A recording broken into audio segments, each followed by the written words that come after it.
we have visitors, so I'll use my gavel. Sorry. You need a block for that. Good evening. I'd like to call our regular school committee meeting of October 21st, 2015 to order. Our first item of business is roll call, and Mr. Mulas is not with us tonight. Kim was unable to be here, but the rest, everybody else is here. Would you now help join us in the Pledge of Allegiance, please?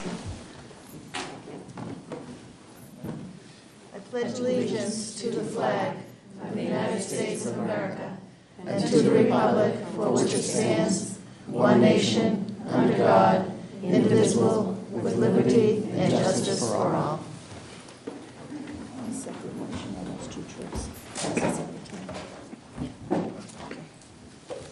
Okay.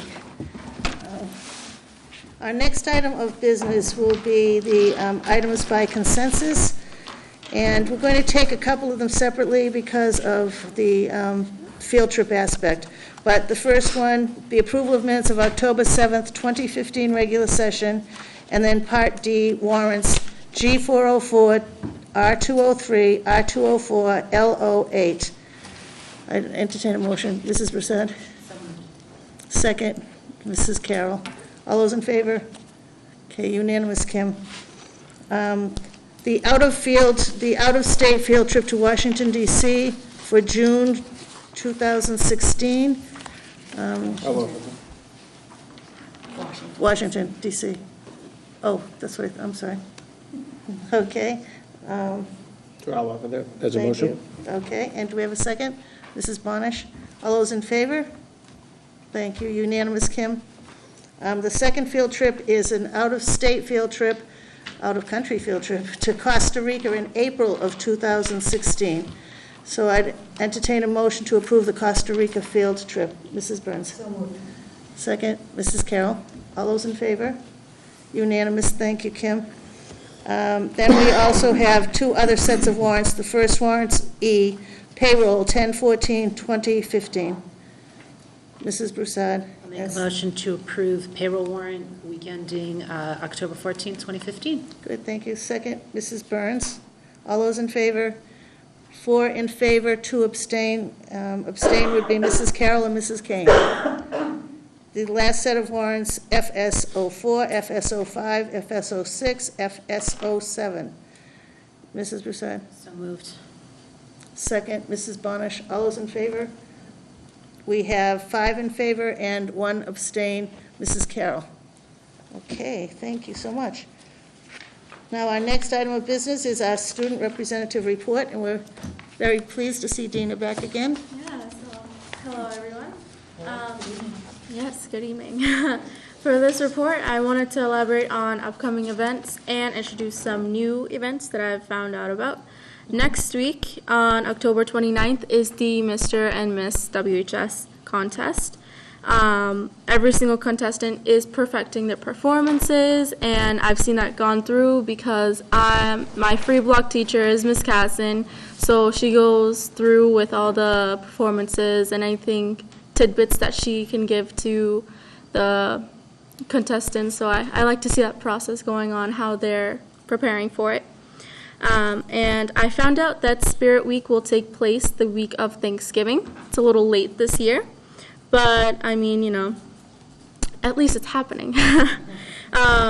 And the ideas for Spirit Week are Wilmington Pride, Decades Day, Costume Day, but nothing's set in stone yet. Since it's the week of Thanksgiving, we have a little bit of time to think about it. And also this weekend, 23rd and 24th, is Haunted Woods, and was last week also. And I saw, based on the pictures, it's a lot of effort put into it. Got the chills when I saw the pictures, so I will not be going there. Not that I have anything against them, I will tell you I'm a little scaredy cat, so I will put it out there. And these are the events that will take place in October. The last thing that I want to bring forth to you is something that I found out today that happened October 17 and 18. And I found out that WHS, Wilmington High School, had a Durga Puja from the Bengalis of New England Association here in the Wilmington High School. And I'm not Bengali, but I am Indian and I am Hindu, so I do take part of this festival. So when I found this out, my heart like kind of warmed up. I was like, oh my God, I know what this is. Like, what? And I just, like, finding this out, I just thought, like, oh my God, Wilmington High School is becoming more diverse and open-minded to different cultures, because usually this stuff happens in temples, but I looked it up and everything, because I had no idea it happened, since I have no connection with Bengalis or anything. I found this out from a couple of history teachers and also my music teacher. He told me this, and he's like, it was just fascinating to see a different culture presenting their festivities, how their culture's tradition of, the festival. And I was just like, oh my God, I do this too.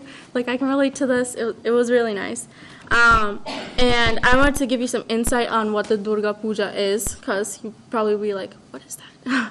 I don't know anything about it. So it's during Navratri, which means, Navratri means 9 nights of holy fasting and observance of the change of seasons, and also praying to our goddesses, the Hindu goddesses, Kali, Saraswati, and Durga. Durga is the accumulation of all of those goddesses. Like, she's the one. If you pray to her, you pray to all of them. And she is known, she's the goddess of power, so you pray to her for, power, prosperity, wealth, anything you desire, you will get it. If you have, just a good mind and everything, you pray to her, everything's good. And that's what happens in our festival.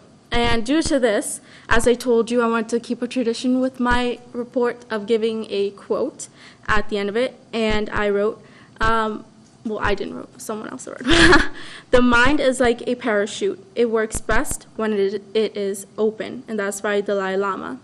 And that's because of, since we're so open-minded, we had the Durga Puja here. That's my report. Great.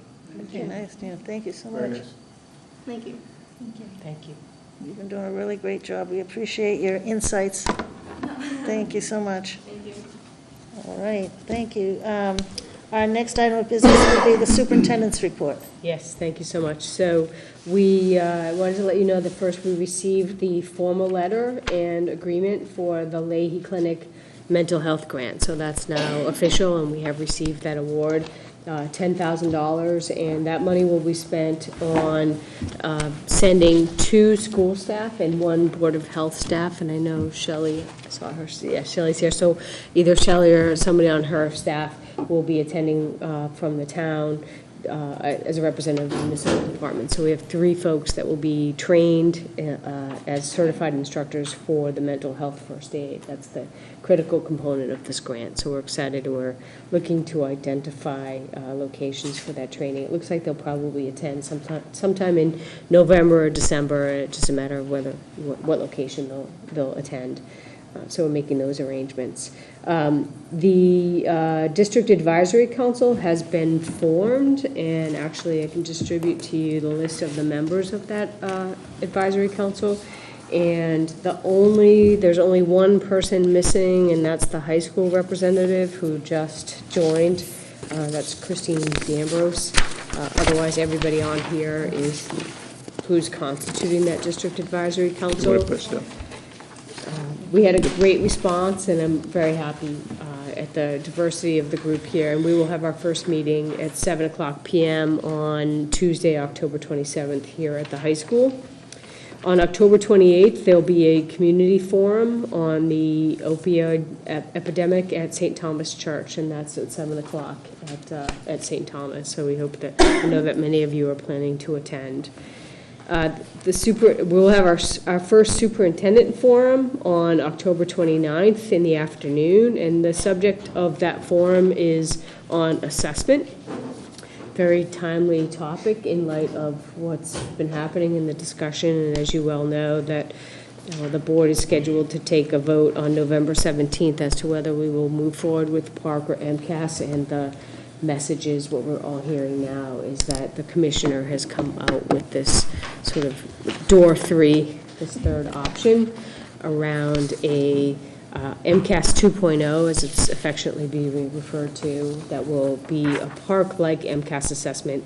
The details in terms of the timeline and such are yet to be revealed, and that still is a subject to the official vote of the Board of Education on November 17th. But clearly the message is getting out that we seem to be backing away from park and looking to do something that's Massachusetts specific with respect to MCAS. So, do you mind if I ask a question for Janet? Have you heard any feedback as to, I mean, I know it's just been announced, so what the MCAS 2.0, I know everyone's kind of speculating what it's going to possibly look like, but any kind of word feedback have you heard thus far as to so what we're areas? hearing so far is that Park has, and Louisiana is the first state to take advantage of this flexibility that the Park Board has offered some flexibility that, to participating states,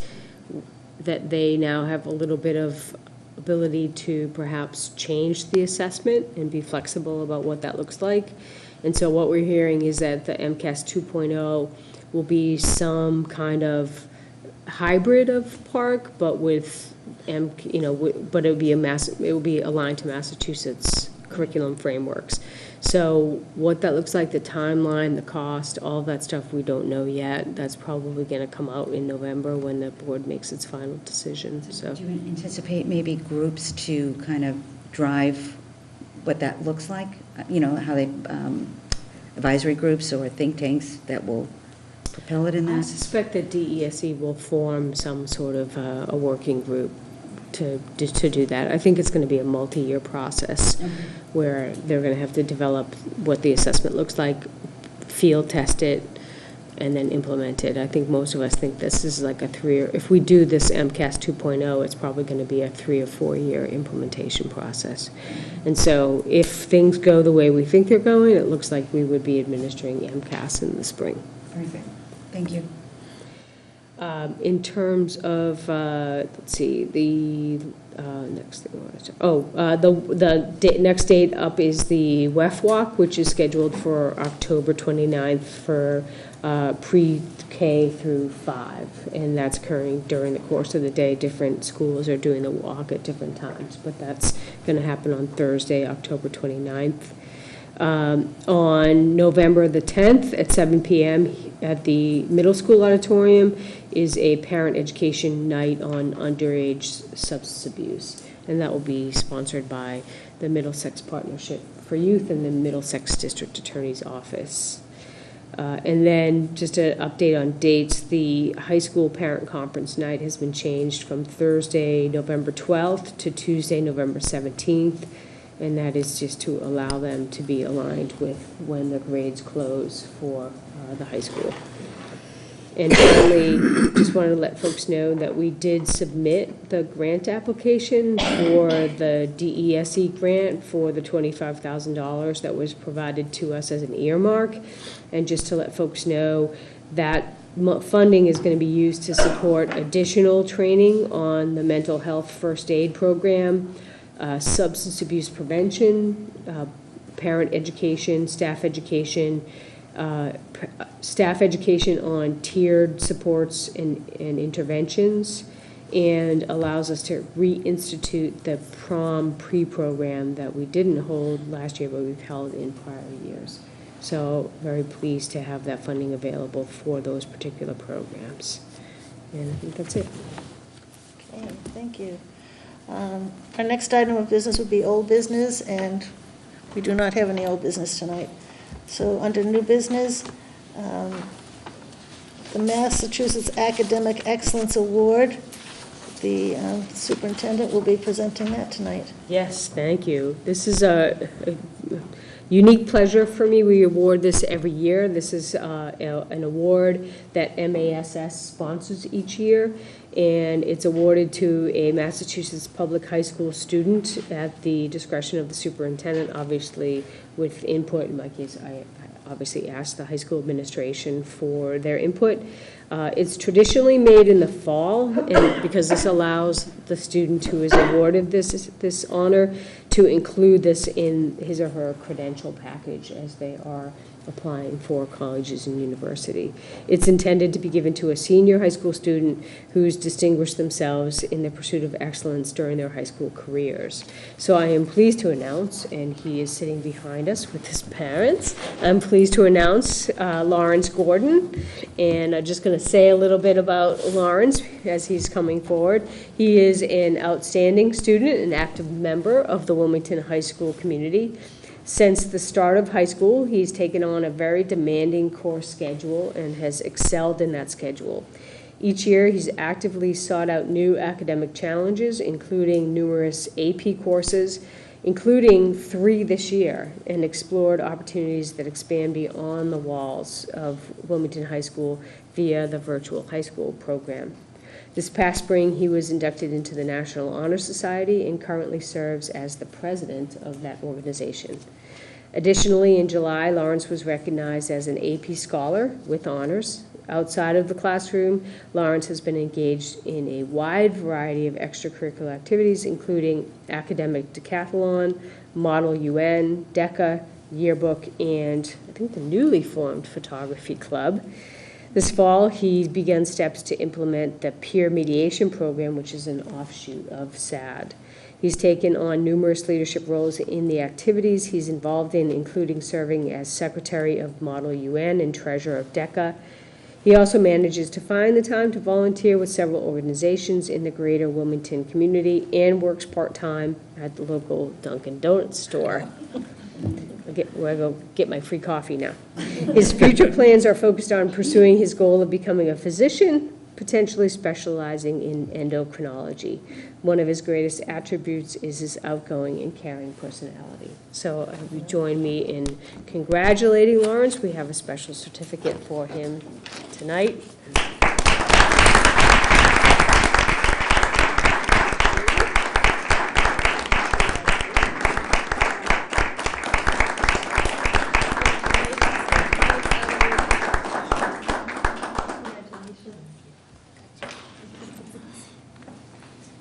This is really the part of what it's all about.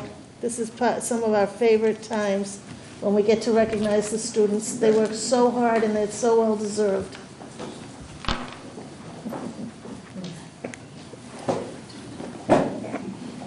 And also, I'd just like to add one little comment, that to recognize their parents, because it's hard work getting them to this point. It's really delightful and it's a wonderful experience, but it certainly takes a lot of time and effort, and it shows what a wonderful family that you have. So congratulations to the parents, too.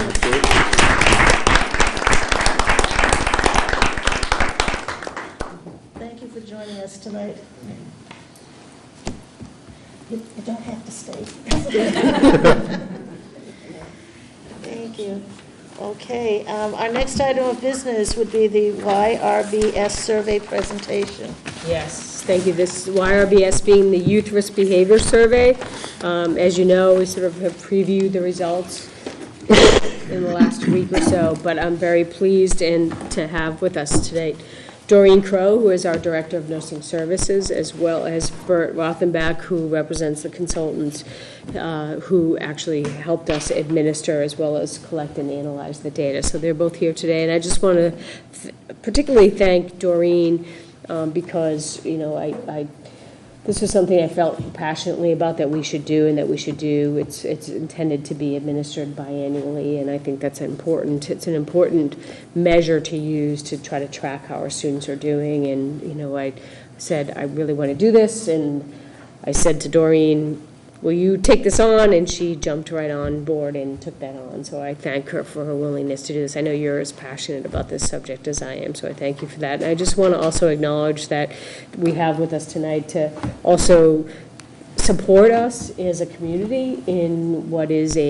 not just a school challenge, but a community challenge. So we have with us tonight Town Manager Jeff Hull, Board of Health We have Shelley Newhouse, and we also have our principals from the middle school and high school, Amy Gerard and Linda Peters, and then Chief Bagonis, who are all here to support us, as well as Lisa Federici's here. She's one of our middle school health educators. So thank you for being here, and let's turn it over to Doreen and Bert. I think we'll just give Bert a minute to. Yeah. Doreen, would you mind if, we'll have you sit over there because the way the room's set up, you have to be in a mic to be heard. So, I invite you to join us.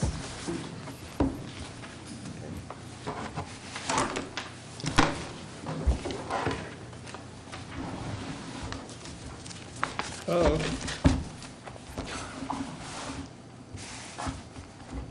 It'll come back. Here we go. It's not a good way to start, is it? Ready? Good evening.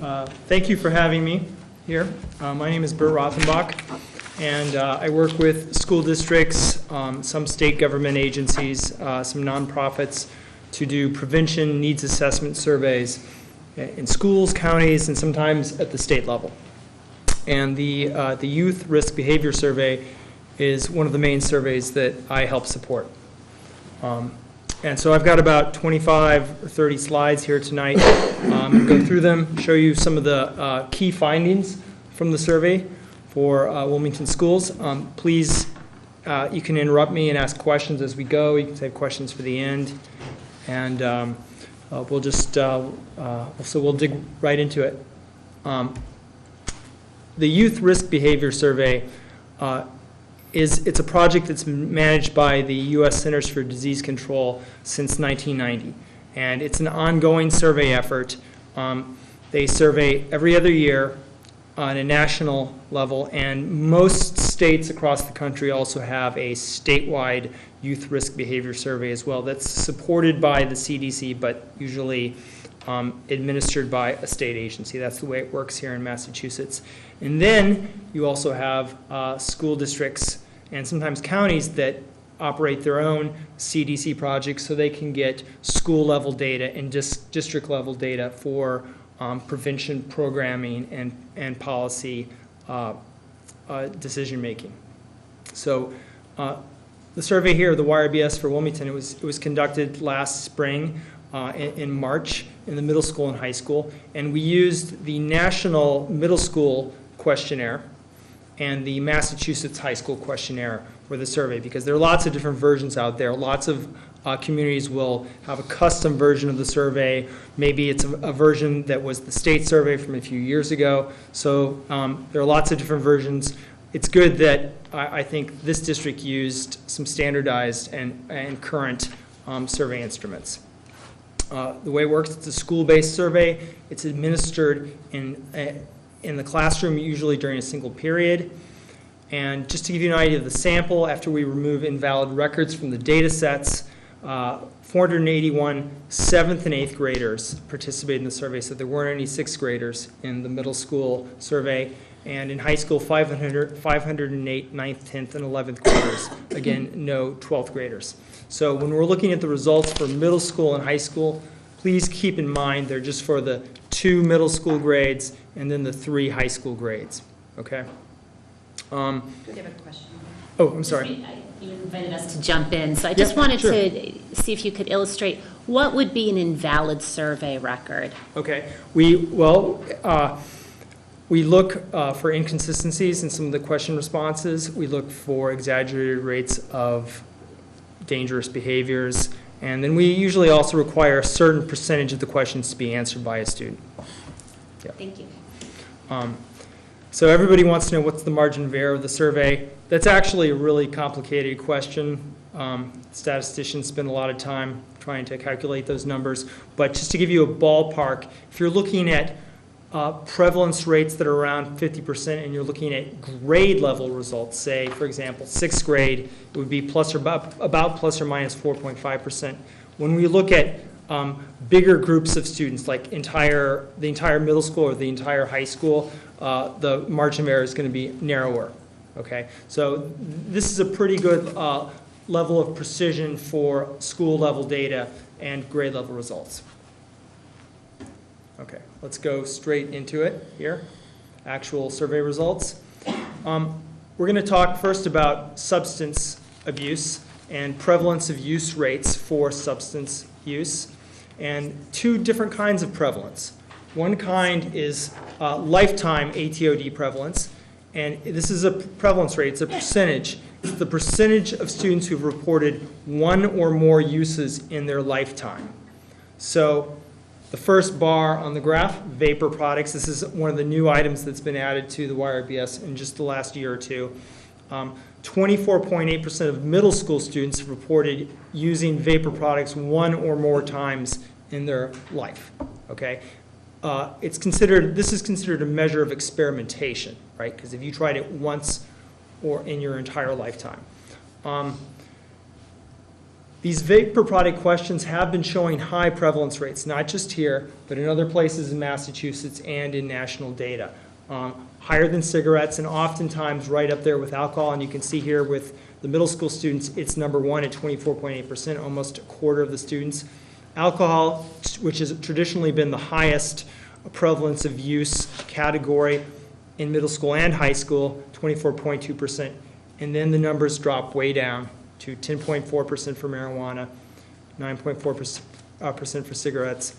And again, we get into some harder drugs here with cocaine, prescription drugs, that sort of thing.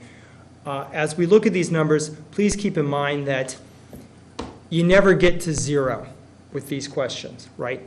I rarely in school level surveys see any prevalence rate below a 0.5 percentage point. So sort of think about that as kind of the baseline, okay, when we're looking at these numbers.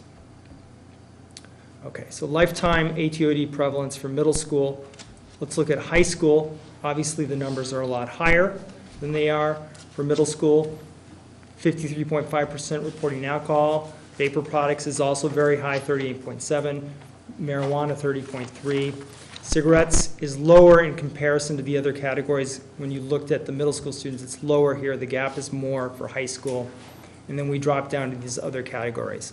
I know that opioid overdoses and heroin overdoses are something that we're all talking about a lot. You can see here the prevalence rate of 2.6% for heroin. Again, this is the high school sample, and this is lifetime, so one or more uses in a student's lifetime. Okay, so we're going to go from lifetime to what I think is really the more important measure of ATOD prevalence, that's past 30-day use. And this is considered a measure of current use.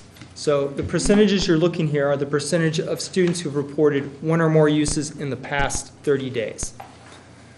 We don't have as many categories in the middle school survey, but we have 12.9% reporting use of vapor products, 3.1% cigars and other types of cigars, 2.3% cigarettes, and smokeless tobacco, 2.1%. Now, high school, there are more 30-day categories in the data set.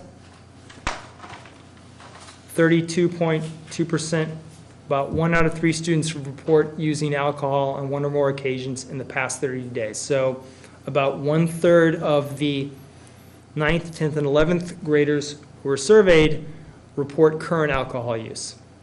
That goes down to 19.7% for vapor products, 18.6% for marijuana. You'll see cigarettes is way down there at 5.7%.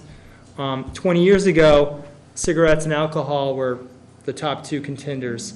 Not just here in Massachusetts, but across the country, we've seen this dramatic reduction in the prevalence of cigarette use among middle school and high school age students. It's really miraculous how far it's gone down, and it appears that it's still going down. Inhalants, the lowest category there, 3% reporting use of inhalants in the last 30 days. Bert, can you just define the binge drinking? Yes, that's a very important measure. It's 5 or more drinks in a row on one or more occasions in the past 30 days. So almost 17% reporting one or more occasions of binge drinking, heavy drinking in the past 30 days. Definitely one of the key measures in terms of risk on the survey. Thank you. Oops. So since it's the YRBS, we have some comparison data. We can look at state results and we can look at national results. We don't have the 2015 results yet for Massachusetts or the national YRBS, so I'm comparing to 2013. And also please keep in mind that this isn't a direct apples to apples comparison because the state and the national results are for grades 9 through 12 and our sample is grades 9 through 11. Okay. So you can see how the district stacks up against the state and the country. A little bit lower with alcohol use. That number would be higher if we had 12th graders though. Binge drinking again is a little bit lower in these numbers, but it would probably be pretty comparable to the state measure if we had 12th graders. Cigarette use here in the district is lower than it is in other places in the state and around the country. And marijuana use appears to be a little bit lower.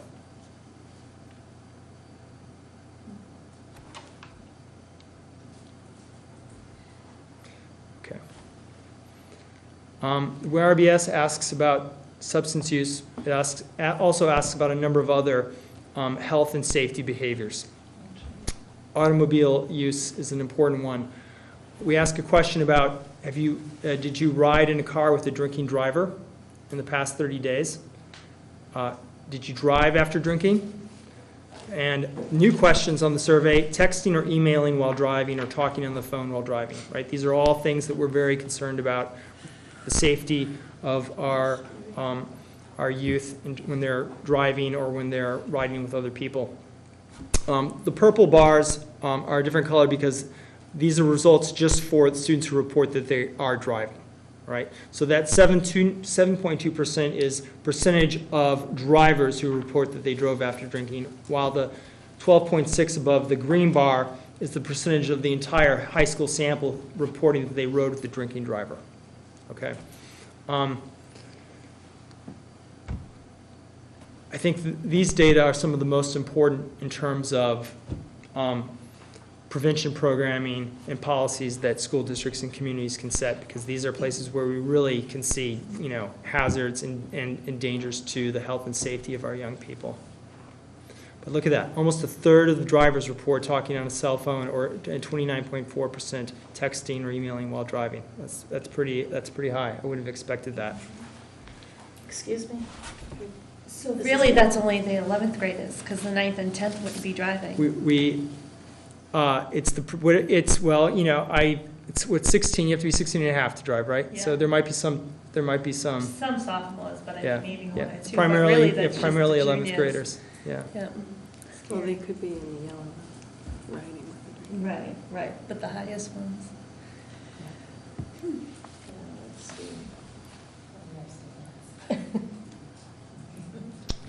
Aren't they starting to sell these devices that deactivate your cell phone while your kids are in a car? Those might become more popular when people start looking at this graph. They have to go down the price though. It's like $100 and something.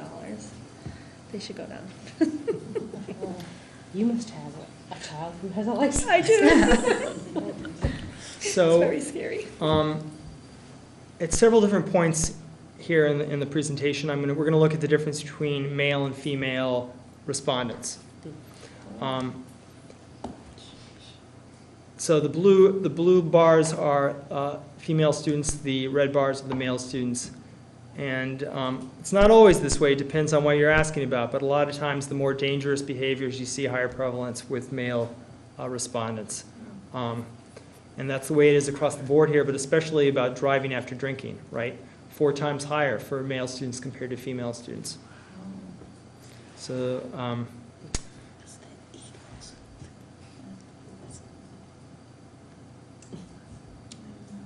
okay, let's compare. We don't have, the 2013 surveys didn't have the texting and cell phone questions, but they had the driving, the writing and the driving questions.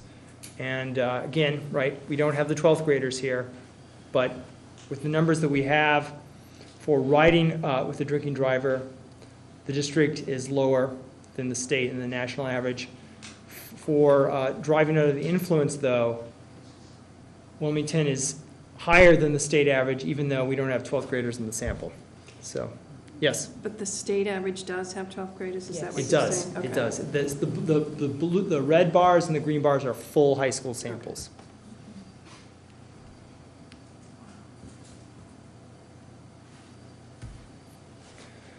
Okay, a few more problem behaviors that are on the survey. And these are all questions about problem behaviors that occur at school, right? School committee meeting. Let's look at the survey, parts of the survey that specifically ask about problem behaviors at school. The first category, carried a weapon at school in the past 12 months.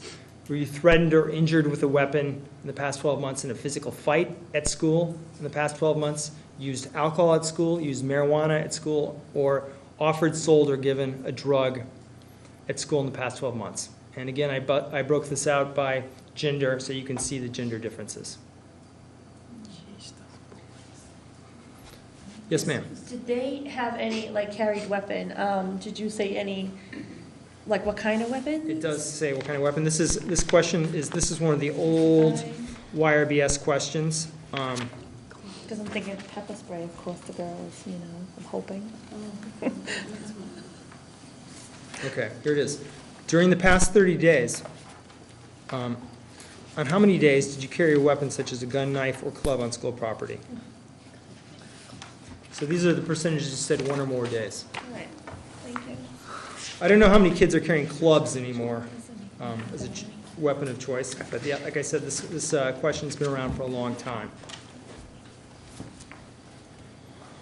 This is the high school sample? Yes, yes, ma'am. Okay, thank you. Okay, over the last 10 years, bullying behavior is something that surveys like the YRBS have really started to look at.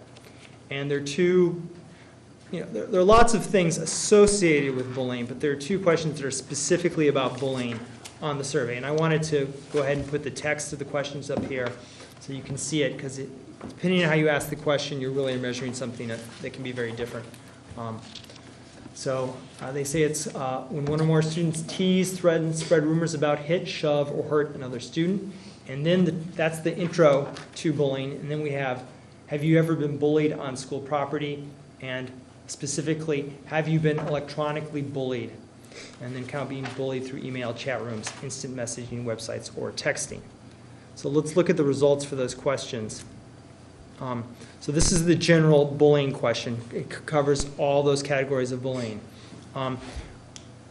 It's the first 2 bars for middle school are purple. I wanted to differentiate them because on the middle school survey, it just says, have you ever been bullied? In the high school survey, it asks about the past 12 months. Okay, so the prevalence rates are a little bit different.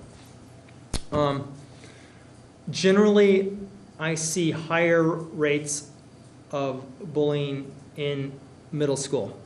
I would say probably 7th and 8th grade are the years where it peaks, generally.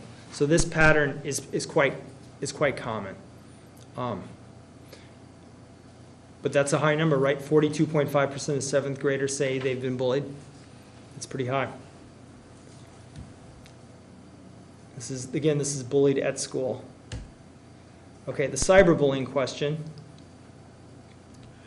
And those numbers range from 31.2% for 7th graders down to 12.7% for 10th graders.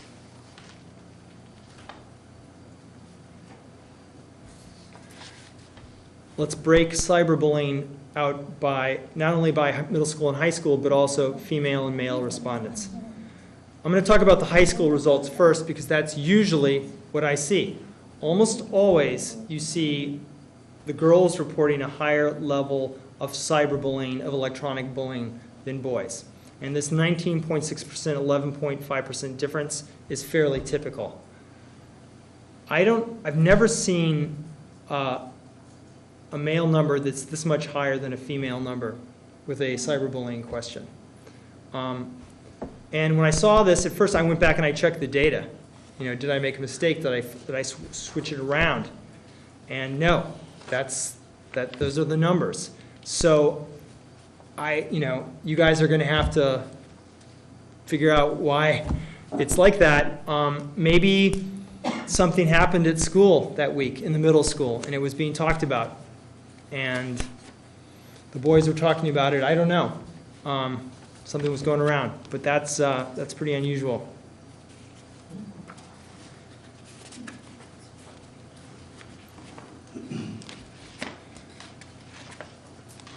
If you want to scare parents, this is the slide you probably will show them. So lifetime prevalence of sexual intercourse, the percentage of students who reported one or more instances of sexual intercourse in their lifetimes, ranging from 10% for 7th graders to 40% for 11th graders. My daughter's in 6th grade, so this slide scares me too.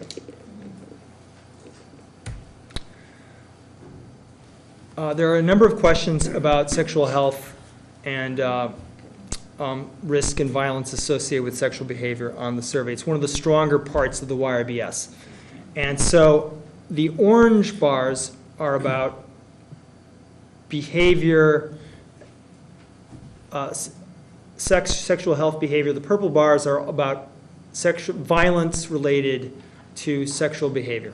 Okay, so I'm differentiating between these two categories. So there's a question about drinking and using drugs before sex. 19.7% of sexually active students report drinking or using drugs before sex. 69% of sexually active students report condom use.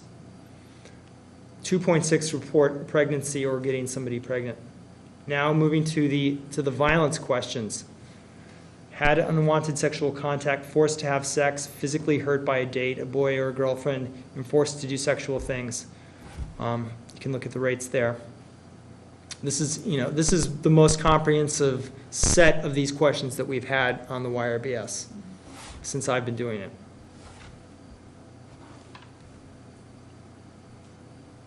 Again, this is among high school students. All right. Comparing the bullying, the fighting, and the sexual activity questions from the district to the state and to the national sample. The bullying measure in Wilmington is higher than for the state and for the country. Fighting's lower, and the sexual activity measure is lower. I mean, I show that the sexual intercourse prevalence rate slide to audiences, and everybody sees it and says, wow, that seems really high. And then you look at the data nationally, and it's way higher.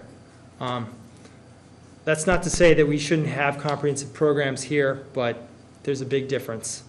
One thing to keep in mind about the bullying measures, one thing that happens when you start to have a good bullying program, you start talking about bullying, it can increase the prevalence rates at which students report bullying.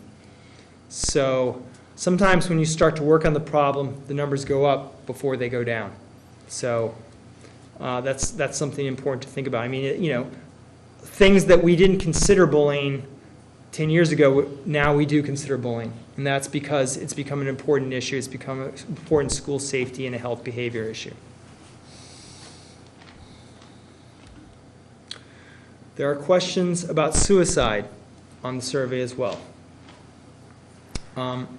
We've got the middle school rates in purple and the high school rates in green.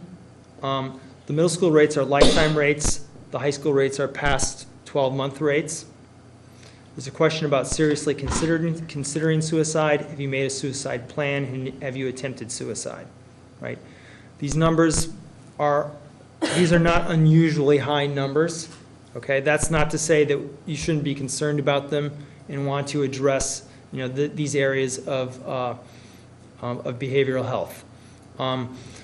Also keep in mind that when you ask students about attempting suicide in a survey like this, it's not the same as a report from an emergency room about a suicide attempt. Okay. We often see middle school students reporting higher rates for suicidal ideation than high school, so that's a fairly common pattern. We ask about some symptoms of depression on the survey. Have you hurt or injured yourself on purpose? Or have you been sad or hopeless for 2 or more weeks in a row? And I usually report these by gender group because you see such a huge gap between boys and girls as they enter this, right? Have you heard her introduce yourself on purpose? The girls at 18%, that's 3 times higher than the boys. Sad or hopeless for 2 weeks in a row or more. The girls at 27.9%, it's almost twice the rate for the boys.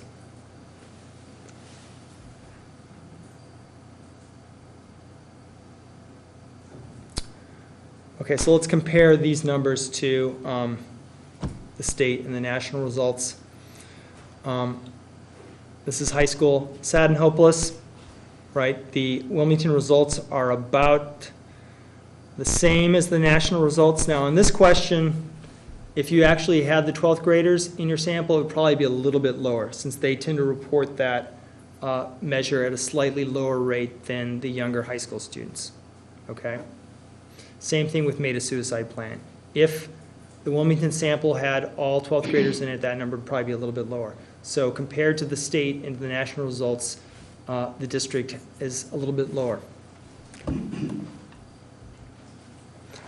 There's a battery of questions on the survey about body weight, about dieting, and about nutrition. I'm not going to get into the nutrition questions here today, but let's talk quickly about the body weight and dieting questions. There's a question about your weight. Are you very overweight, slightly overweight, about right, a little slightly underweight, very underweight? And so here on the 2 bars on the left, it's the percentage of students who've reported that they're very overweight or slightly overweight, right? So 29.4% of middle school students are saying that, and 30.4% of high school students trying to lose weight, 42.3% of middle school students, and nearly half of high school students reporting that they're trying to lose weight. The gender group comparison, it's exactly what you would have thought. More girls say they feel that they're overweight, very overweight or slightly overweight than boys, and trying to lose weight, the rate is twice. 60.2% of girls say they're trying to lose weight, twice the rate that boys are reporting that.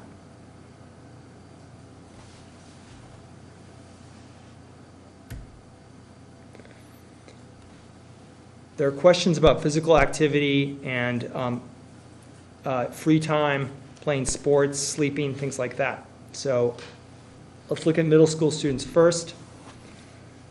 The first bar is the percentage of students who say they've been physically active for they're physically active for 5 or more days a week, 68%. They watch 3 or more hours of TV per day. So the first bar is a good bar, right? The second bar, not a good bar. 3 or more hours of TV a day, 34.6%. Video games, higher than TV watching in every survey that I've done in the last 5 years or so. 52.9%, 3 or more hours of video games per day. Nearly 80% say they've played on a sport team in the past year. And as far as sleep goes, 8 or more hours, 44.3%. Now, high school students. The questions are a little bit different. 3 or more days of physical activity in the past week, 75.9%. 3 or more hours of screen time on school days, 39.9%. Played on a sports team, 72.4%. Here we have some questions, some other health questions. Do you talk to your parents about sexually transmitted diseases and HIV? 37%. A doctor or nurse said you have a sexually transmitted disease or HIV, 5.4%. And what about 8 hours of sleep a night? The number's lower here in high school, 25.7%. All right, so I think this is the last slide in the presentation. It's about sex education, and it's in the high school sample. So, from the surveyed students, what percentage have been taught about AIDS or HIV? 88.7%. Taught how to use a condom, 45.3%. Taught about birth control methods, 71.6%.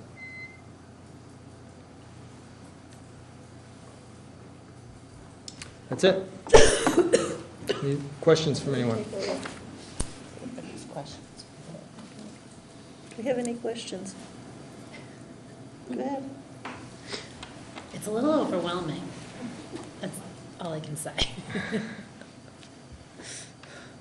You can tell those of us who have children or grandchildren. We've only done this once or twice before. I'm not quite sure what the history is. What's the It's history? been a really long time since we implemented the YRBS. I couldn't even find a record of it anywhere, so that's how long it's been. But a couple of years ago, we implemented the Pride Survey, which has some similar questions on it. It's hard to compare it to what we've just seen right now, though, but it has been quite a number of years. I think this would be extremely valuable to see a year-by-year comparison. Yes, It's so- recommended, I'm sorry. Sorry. Recommended to implement it every other year. Which is fine, but I think Right. year by year, apparently I'm in a vast minority, but I'm sorry to say, I'm not surprised by most of the things I read in this. I'm really not. And I don't think it's these kids in particular. I think this has been, a lot of these, certainly not all of them, but I think a lot of these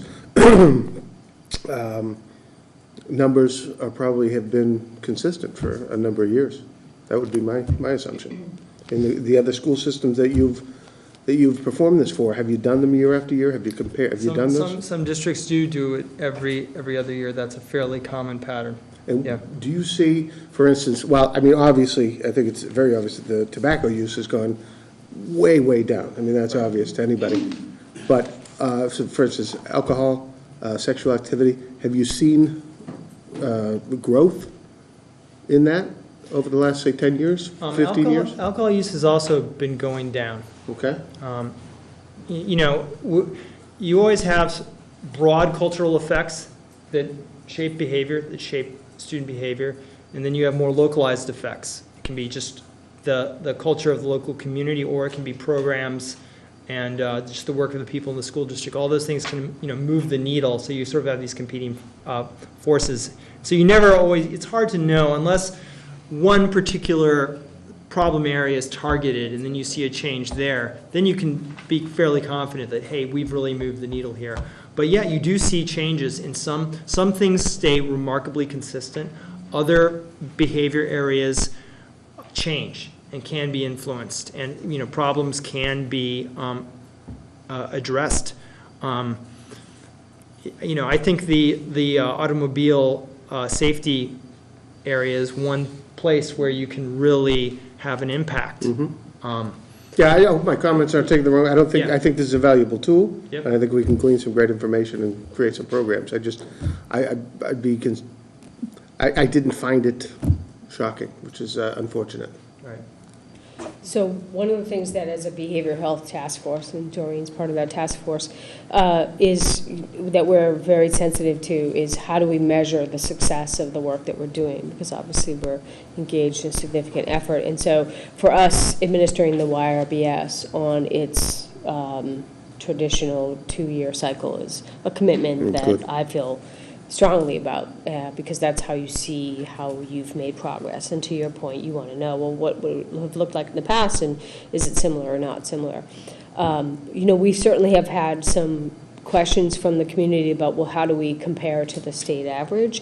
And I agree that at some level that's a valid question, but at the same time, when you start adding in some of the more urban environments into the state, as Right. well as the national data, it's still disconcerting when you look at 1 in 10 kids that have some sort of a suicidal ideation. It's still disconcerting that 53.5% of our high school kids have lifetime alcohol use, because those are gateways. And we know, and we'll learn more as we all participate in the future and upcoming forums and discussions about things around opioid addiction and heroin use, that these are gateways, Yeah, and so I don't have the reference point that you do, because I'm new to Wilmington, to say that, whether I'd be shocked or not, but I, as a superintendent, was surprised. I was startled to see some of the rates of use, and maybe it's, where I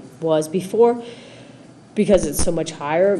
But I also have heard anecdotally some things that are disconcerting. I hear about prom activity where parents rent houses for students and stock them with alcohol. That's certainly not a practice that I could be supportive of, and I think that that's something that as a community that we need to have a discussion about. I understand the notion of celebrating that one time, but that one time could be the one and last time. So I think there's a lot here to chew on in terms of what can we do as a community to support our students to reduce the risk factors and increase the protective factors. And I couldn't agree with everything you said. I couldn't agree with more. I think now the trick is to take this, find some way to identify the individuals who are at risk. And which is, just so I want to talk to that, because I think Doreen and her staff have been incredibly progressive, and Wilmington is to be commended. This has nothing to do with me because this happened way before I came here, which is that they use the SBIRT assessment, the screening, brief intervention and referral to treatment, which the legislation that was just recently submitted by Jennifer Flanagan around substance abuse prevention in schools would mandate, and I'm not a fan of unfunded mandates, but would mandate that school districts use exactly that tool we've already been doing for several years. And we do it at 10th grade. This year we're going to do it at the 10th and the 7th grade. And that's the way you start to identify particular students who might be at risk. And I think those types of practices and the fact that we're already doing it, we're only one of, 8 communities, 8 districts in the state that already do that. And I think there'll be a lot of districts knocking on our door asking us a lot of questions, because there's a lot of how do you deal with confidentiality and referrals and such. And I think it's a very it's a labor-intensive process, but it's a manageable process. It is. In the way we rolled it out was thinking of it as a population-based screening, just like we do our other screenings. And so that worked for us in our district. Mrs. Burns? I was going to just say one thing. You were talking about trying to track your progress about administering the survey over time so that you can see trends. The important thing is to maintain methodological consistency, right? If you survey in the spring one year and the fall next year, you're going to get slightly different results. Some questions are sensitive to the age of the students and what part of the school year you're doing the survey. Others are not. You want to, have the same sorts of administrative procedures, if possible, same time of year, a similar type of sample. So that would be your goal when you are, doing it again. That way you can really sort of look at the results and say this is an apples-to-apples comparison. Sure. It doesn't always happen that way, and then you can't really compare. Mrs. Burns? I've been seeing bullying issues, especially in the middle school, the prevalence of that, which is, I think, is something that has always kind of been on our radar because of the significance we've seen. I'm concerned that we really kind of have to also target it a lot younger. And as much as supporting the high school, which is imperative, but I think a lot of these behaviors we may be seeing, and maybe I'm presuming too much, but a lot of the bullying and issues that might start off in the middle school, between the bullying and trying to fit in, and that's why you see a lot of risky. That's one element as to why you may see a lot more riskier behavior as they move into the high school realm as well. Yes? No? Thoughts? That's significant data, for bullying, Are you asking if the prevalence of bullying in middle school is going to then lead to other risky behaviors when you... Being bullied, I Right. guess. and carrying weapons and all that stuff. I think what I'm trying to say is it possibly could precipitate an increase in risky behavior to either fit in or Whether you're a bully or a victim of a bully, both of those could. And, you raise a good point, and that's something, again, as our behavioral health task force, which is now includes the School Climate and Culture Committee, because we're all one now, and we're focused on safe and supportive schools, which is, where are we with providing social emotional learning curriculum? Where are we with respect to, resilience and coping skills and empathy and conflict resolution? What do we do? And the reality is that at the lower grade levels, at the foundational grade levels, we really don't have anything in place. And so that's something that we're looking at, and, don't don't be shocked and surprised when we come to you with the budget proposals around trying to implement those curriculums, because if you address that stuff in grades K through 3, presumably by the time they get to 4, 5, 6, 7, 8, they will have developed a set of skills that will hopefully, it's never going to eliminate entirely, but hopefully minimize those behaviors, because you're going to build the empathy and you're going to build those skills. It's a difficult age bracket, I think, as we all know. There's so many transitions physiologically that these students go through between 6 and 8 that I know it's... And I think we've identified that there are a lot of transitions unique to Wilmington as well, that we need to figure out how to support students better with as well. Mrs. Broussard? I was just going to comment, my first comment being that I was a little overwhelmed by this. To echo Steve's comment that you're not really surprised. I wasn't really surprised at the results, but there were certain areas that I found more troubling than others. And taking into consideration my personal lens, the age of my child, the gender of my child, thank goodness she wasn't given this last year. It's just something that makes you think a little bit, and I think some of the things that we're starting to implement may affect our results in the future. I would hope they would affect our results in the future. Yeah, That's some of those things I say, even one kid reporting that they had it is not good to me.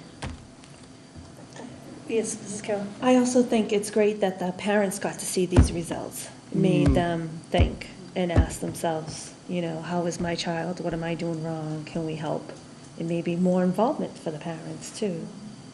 Which is why we felt it was important. I knew when these results were released that the first reaction would be, oh my gosh, what do I do? And so, having these series of events, the October 28th event, and then being able to provide something for parents around how to deal with underage substance use and abuse.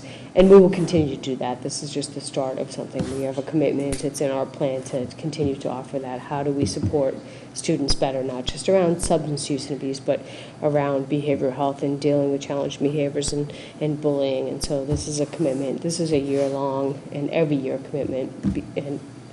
And this will be one set of criteria that we will use to measure the effectiveness of the programs that we put in place. I'd just like to follow up on MJ's remark, because I thought what you were getting at was that the bullying actually starts younger, and we don't really recognize it or talk about it. Because I think in watching my grandchildren come up through the system, bullying started in 3rd grade, from what I could tell. And but we don't identify that as such, and they didn't know that was what was happening. But in fact, that was what was happening. And didn't see any of it in kindergarten, 1st or 2nd grade, but definitely for both a male and a female at different years. There was definitely bullying in the 3rd grade.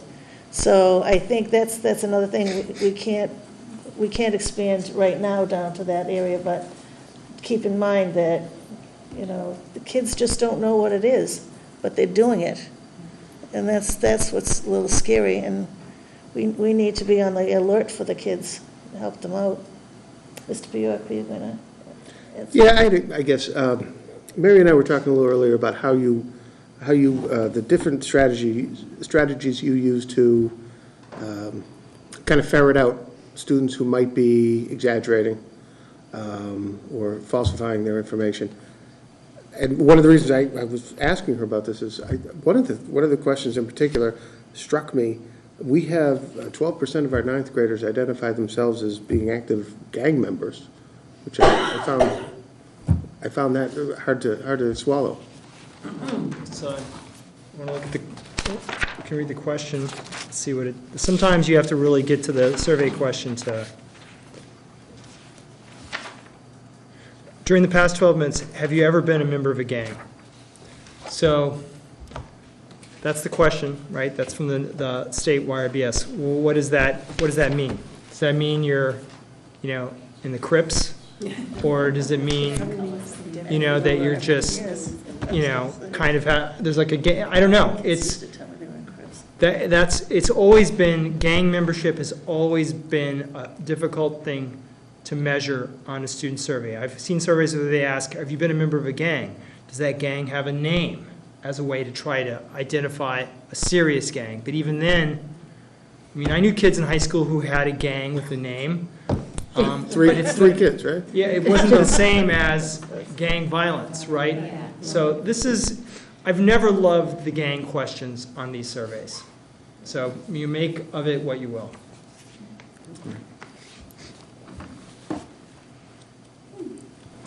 I know it. We're all like, It's a lot of information, just. it is. Did anyone in the audience have anything they want to add? Yes. Sure. Why are the 12th graders excluded from the survey? That was a decision that we made at district level due to the timing of the survey. It was because it was given in the spring and they were in the midst of, graduation and exiting activities. If I had to do it again, I would say I would include both the 6th grade and the 12th grade. So that was more, my, decision, Although I would think with the timing of all those exiting Yeah. activities, I would think the prevalence would be skewed Yeah. high. So I think that was probably a good decision Yeah. if we did But it I in would the fall. definitely include the 6th grade, I think, in the future, for sure, pick up the 6th grade. Any other questions? Just, I guess, one question that the school committee member Bjork touched upon it, but the question of how, and it's probably not possible, but to what measure students are perhaps underreporting because they're concerned about somehow that information getting out, so to speak, or on the other end of the spectrum, students that are looking to embellish for whatever reason, over exaggerating. I don't know how you. I can address that. So the exaggeration, we actually look for exaggeration in the survey. You can, if you say that you've done heroin 40 times and methamphetamine 40 times and steroids 40 times all in the last month, you probably are lying, right? So we can set an unrealistically high level of ATOD use, and that way you can remove the obvious liars, right? If somebody is just exaggerating a little bit, oh, okay, I didn't really use cocaine, but I'm just going to say I did it once.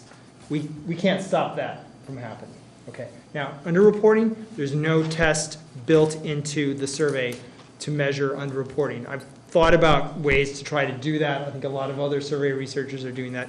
It's tricky.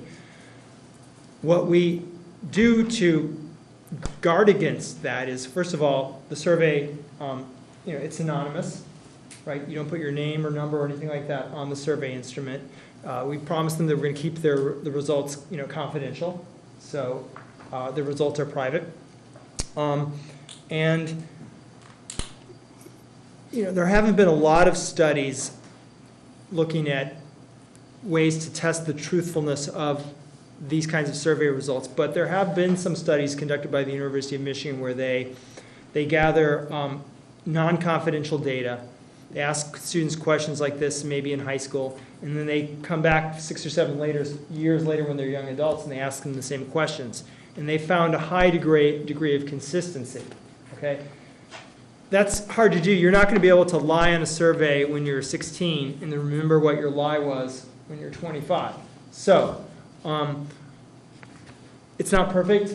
We don't have lie detector machines strapped to them when they take the survey, but through all the procedures, through the types of questions, through the promise of anonymity, we feel we have pretty good results in terms of honesty. I'm sorry, I don't mean to prolong this, but I did have a question that I forgot to ask you about your methodology. It says that this was strictly volunteer, Yes. right? So if the survey was being administered to a class and somebody wanted to opt out, would they be asked to leave the room at that point? Would they be given a blank piece of paper? If somebody who didn't want to take the survey but was embarrassed about declining, how's that addressed? Well, I wasn't here when the survey was administered, Okay. but I can just tell you, I've been to lots of survey administrations. You think the kids are this is just, oh, you want me to fill out something, it's a survey? Okay, They go in there, they do it, they finish it, they take out a book and they read. I mean, it's really not a huge deal for them, all right? That's not to say there might be some kids who could get a little flustered by this, but I've been in a lot of different schools, a lot of different age groups, and I'm just always struck by how quickly they get to it and how routine of an activity it usually is for them in the classroom. And we told parents ahead of time that we were giving this, we posted the survey online ahead of time. I don't think we had anybody actually say, Probably 4 or 5 parents opted out ahead of time. And no student at the time of the testing Actually. chose not to. Right. It's kind of, it's kind of interesting for the kids to take the survey, right? They kind of like Right. taking it. And parents for the didn't most opt part. out. I don't think anybody did. We did passive consent, so we informed the parents, and there were a few at the high school, but I don't believe at the middle school. I don't think there were No. any. And they were told, if you're sitting here and you have to take it, you weren't opted out. They didn't get the opportunity to say then and there, well, I don't want to do it. The middle school. I would just comment that I think it certainly is a very instructive tool and very revealing. I think one of the things that will be helpful is to the extent that the survey can be re-administered, and then you begin to look at trends and see where there are significant deviations or whether things are in some measure consistent. Exactly. This is a tool that we'll use to measure the trends and see how effective our efforts in the various areas are. I respect and appreciate those who have said it wasn't surprising. I take that to mean that you were, if you had been asked what the percentages were, you might have guessed something similar, but I'm assuming that that doesn't mean that you're okay with that result. Certainly not. So, I mean, Certainly not. I'm glad you clarified that, by the way. Yeah. And so that's something that we're all working to figure out how to get those numbers. As I said, any one person reporting is not okay with me. Yeah. Ask me in a couple of years, but. Exactly. It'll be good for us to start working on this. Yeah, that's good. We also, everybody, did you have any questions, Robert? No? Okay, anyone else? Okay, well, thank you, everybody. Thank you very much for joining us. Thank you for having me. Yeah, thank you.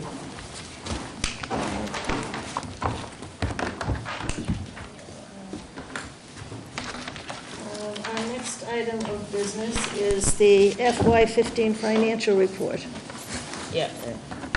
I am going to turn this over to Paul to present, Mr. Ruggiero to present, but with the introductory comment of, once again, and I can't say this enough, how appreciative we all are of the amount of effort and level of work and appreciation for detail of what it takes to be able to take a $34.8 million appropriation and come in where we came in. So I thank him for his care and his diligence in administering this very important part of our work together. And this is last year, basically last year's and where we ended up. So I'll let him present that. Okay, Mr. Ruggiero, thank you. Thank you. As the superintendent said, we had a $34.8 million appropriation. We spent $34,796,000, some change. So we ended the year with a balance of $9,307.49 in the black. So we had another good year. Thank you for all your support. And as the Patriots would say, it's on to FY16. Let's see if we can deflate this budget. Does anyone have any questions? Mrs. Bronson? I just had a quick question. With regards to, I know some of the biggest overtures, and I know that there's a little more into it, went into special education, the transportation and some tuition. Was that, I mean, it just states requirements, so I'm not quite sure if something was added on or something changed. No, the transportation is kind of the transportation is probably under budgeted. Okay. Now, as far as the tuitions go, they are the tuitions that we incurred, and some of the tuitions were run against a circuit breaker offset. And this is what the variance that was left after we did that. Gotcha. Okay, thank you very much for clarifying. Any other questions? No? Okay, thank you. And our last item of business is the school committee self-evaluation. And I'm going to turn it over to Mrs. Broussard. We do have some of the responses that was provided for us in our packet. Peggy and I broke it down just a little bit further, so I'm going to pass around the 25 questions that we all agreed on, and that's we indicated and agree or strongly agree, so that's the good news. And just to go back, if anybody's watching or listening to us at this point, we conducted an online survey. The 7 of us participated. More to evaluate our working relationship as a group and how we felt we were doing. So 25 questions, we marked strongly agree or agree. So that's great news. I'm also going to hand around, I think this is a little bit of a repeat if you want to take those. There were 12 remaining questions where we had some variation. 7 of those questions, only 1 person disagreed. So some things to work on. We can probably look at those individually. If you remember, if you're the person that disagreed with that comment, maybe you can address it to the appropriate person and see if we can get that settled for you. I had to remember whether it was me or not a couple of times. There were 5 questions where more than one of us disagreed with the question. So I thought it might be helpful to go over those quickly. I do think we're trying to get Dorothy Presser from MASC in to do a little retreat or workshop with us, I think tentatively scheduled for November. Hopefully, we haven't heard from Manny, but everyone else can make it on the 24th. Okay. So. Hopefully, definitely. We can have turkey dinner. I like that idea. Yeah, excellent. So maybe those 5 questions are the ones that we can share with Dorothy, and she can help us work together on those. But hey, I figured 5 is not too bad. And so what I thought I would do is just kind of quickly go over the 5 that we had a little disagreement on. One being in the area of governance. The committee has adopted a mission statement. We had 2 strongly agree, 1 disagree, and 3 don't know. I disagreed by mistake. Oh, okay. At the moment, I couldn't. I didn't remember it, and then I did. But I think this is one we should still sort of look at as a group. I know that we've had a lot of discussion around mission statement and focus and goals as a district, but us as a committee, I scratched my head a little bit, and I wasn't so sure. So maybe something we should discuss. Good topic of conversation, especially with Dorothy Press, and see what others do and how they do. Yeah, absolutely. I think that might be a good thing, just to make sure we're all thinking the same thing. The second question, the committee regularly evaluates its progress relative to the goals and objectives that have been adopted. We had 2 out of the 7 of us disagree. I think this is the first time we as a group have conducted a self-evaluation, so maybe that's part of where this is coming from. And if we do this on an annual basis, we'll all agree that we're regularly evaluating. But I think that's something that's important and that we should talk to Dorothy about. Again, I know that we do it as a district, but us as a group, we should consider.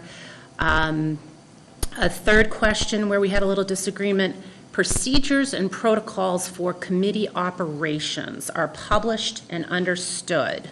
We had 2 that disagreed. And I kind of looked at that and said, well, geez, there was a group of us that just worked for a year on a handbook. I was a little sad by that, but that's okay. We can make sure that we're all on the same page. Can I just add something here? Yeah. What I think it is that if we had something written out that says, on school committee evenings, this is what we do. And I think that's what this question was talking about, that kind of a protocol and procedure. Okay. What do we do at our meetings? If this happens, what do we do? And so I'm thinking that's what it means. And I know there are other communities, and I think Tewksbury is one of them, that has a separate list called procedures and protocols. of how, if you want something, if we were going to try and get something done, in what order do we do it, who's involved with it? So I'm thinking that's what this one is about. But, so Dorothy has, I know she has protocols from some other communities. And I think at our retreat that we had in July of this past year, she shared with us a sample from another school committee. And I know we discussed it, but I'm not sure we adopted one for our own use. Right, that's what I'm thinking too. So maybe, I definitely think that that's worth our time and consideration on that. A fourth question where we had a little disagreement, 5 of us agreed, 2 of us disagreed. The types and frequency of communications are agreed to in advance. I have no idea what that means. I'm not quite sure. I thought of it, some things that we need to consider. Obviously, we have to work within the confines of the open meeting law, so something to be considerate of. I think sometimes we have issues come to us that it's almost on a need-to-know basis. Maybe the whole group of us doesn't need to know, but somebody ought to know, and then how do we communicate that to the rest of us? Obviously, there's a lot of issues that's confidential. And we've got the tool of email. Again, there's a lot of things that you have to be careful about when we're using email. So just some things we need to consider there. I think that's probably a great one to discuss with Dorothy. And then finally, this one was kind of interesting. Community relations. The committee has a public relations plan for the school system. And we had 3 agree and 4 disagree. I took this to mean that Peggy's supposed to have a Twitter page. I thought it was Facebook. Well, let's start with MySpace. That was for Robert, actually. I love that, thank you. Because I took it, I thought there were protocols with, I didn't know, something, that was the thing, I guess, I took it, I thought we did have it, per se, who the spokesperson was for the board. Yeah. Which is the chair typically, unless, but that's how I took it. So I thought I agree, because that's what I thought it pertained to. I didn't know if it pertained to, was it something else that could have, Yeah, I broader think I spectrum? agreed with you, MJ, that I took it that way, and I was vaguely remembering, again, back to the retreat we did a year ago in the summer, we sort of talked about if something serious happens, who is our spokesperson, and what is that one thing we say or don't say that might be appropriate, whatever the situation is.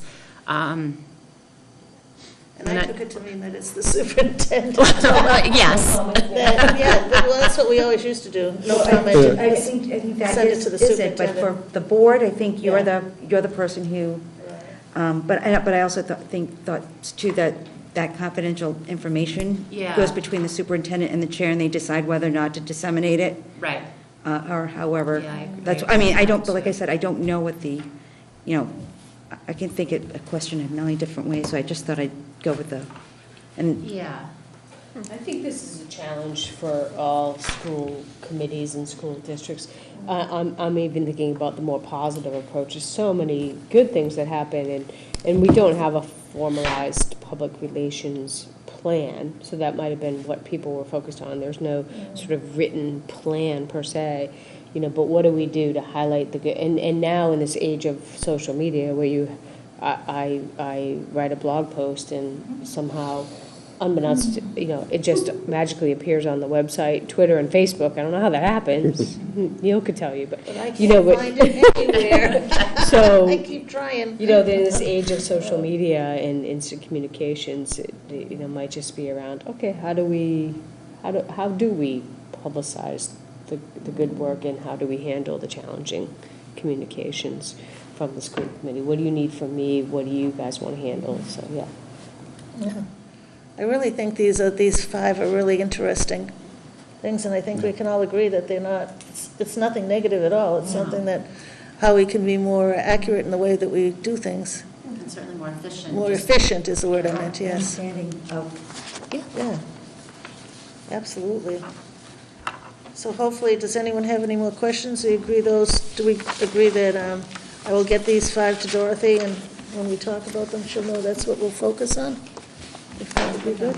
Except for the one where I messed up. Yeah, what number was that? That was the vision, the mission statement, rather. Mission statement. Oh, yeah, did you want to agree? I strongly agree. He wouldn't say anything. He's teasing me. Well, off the top of my head. You're gonna quiz me here, MJ? Okay, we fixed that. All right, excellent. Any public comment? No? I can't see people behind me. It's Brendan. Brendan, yeah. He's got a nice T-shirt Oh. on with a big star. Not a big fan of this new setup. How about other reports? Do we have any other reports tonight? No. Okay. Something briefly, I'm sorry. I went Monday afternoon, I went to the State House where the iPods for Wounded Veterans, there was an event, Representative Maselli gave a variety of citations. They had the color guard from East Boston High School open up the event. The national anthem was sung by the trooper Dan Clark, who's a singing state trooper. You might know him by that acronym. It was fantastic. It was held in the Hall of Flags in the Rotunda, and it was just very, very, very befitting. And Paul Cadillo and his group were amazing, and Representative Maselli, and all the speeches. Lieutenant Governor Karen Polito spoke as well, and it was just very wonderful. I couldn't stay for the whole event, but I did meet the Wilmington high school students who did attend the event, and they were very excited to be there, and actually bent the ear of, he is the Massachusetts, I'm not going to say this properly, adjutant general major, which he's a very high-ranking official, and he kind of took the four of them under his wing, and they chatted, and it was good to watch, and it was good to participate, and I just wanted to put a little plug in for the iPod for Wounded Veterans. They're still going strong and increasing their support from around the country, actually. So, but that's all I wanted to say. It was a wonderful event. Our two WCTV men, Ron and Dawn, made the last trip that they made to Washington, D.C., and they had a school committee meeting, and we went a little late that night, and they had to go at 4 o'clock in the morning. So thank you, Ron and Dawn. Extra appreciation to you. They're hiding back there. I don't see them. But, yeah, that's excellent. Okay, correspondence. And future meeting dates and agenda items. October 28th, I'm just going to add that in because we changed our October meeting so that we could attend that as a committee, and hopefully we'll all be able to make that. And then we have November 18th, and then we have from November 4th through 6th, 5 of us will be going to the annual convention along with the superintendent. And then November 18th and December 9th would be our next 2 meetings for this year. So that would be great. All right. I will entertain a motion to adjourn. Mrs. Broussard. I'll make a motion to adjourn. Thank you. Second. Mrs. Burns, Mrs. Carroll, and every Mrs. Cornish. All in favor? Unanimous. Thank you. Thank you, everybody.